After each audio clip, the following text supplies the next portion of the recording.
some of the most important ones really were published initially in the 1970s. Marge Piercy's The Woman on the Edge of Time it's an exploration of both utopia and dystopia in that society. And it's a feminist text. The Gwyn's The Dispossessed is one of the first of these. Ernest Kallenbach's Ecotopia is really created a subgenre of utopias, of those that are focused specifically on environmental questions, although they're broader than that. But Kallenbach's book, again from the 1970s, was really a revolutionary text to say very clearly that you can have a better environment. Probably the best and the most prolific, certainly the most prolific utopian writer today is Kim Stanley Robinson. And he wrote a trilogy on the terraforming of Mars to make it a livable place and showing the problems of doing that.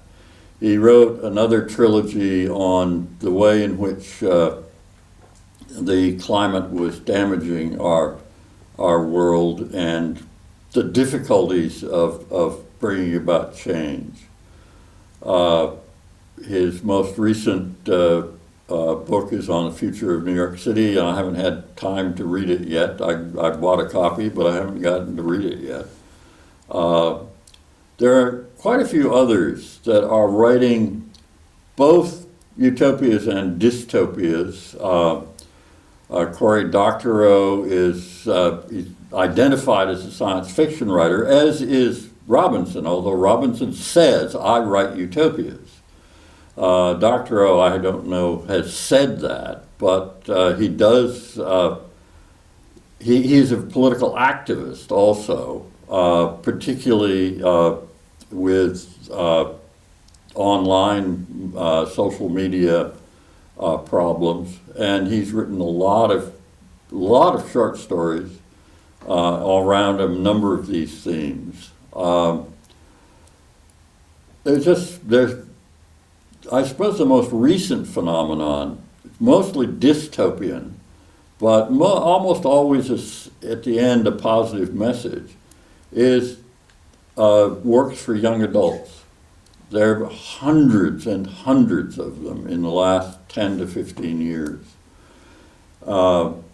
They're more written for girls than for boys, although there is a substantial number for boys. The real difference between those two is the ones written for girls tend to have romance and the ones written for boys don't.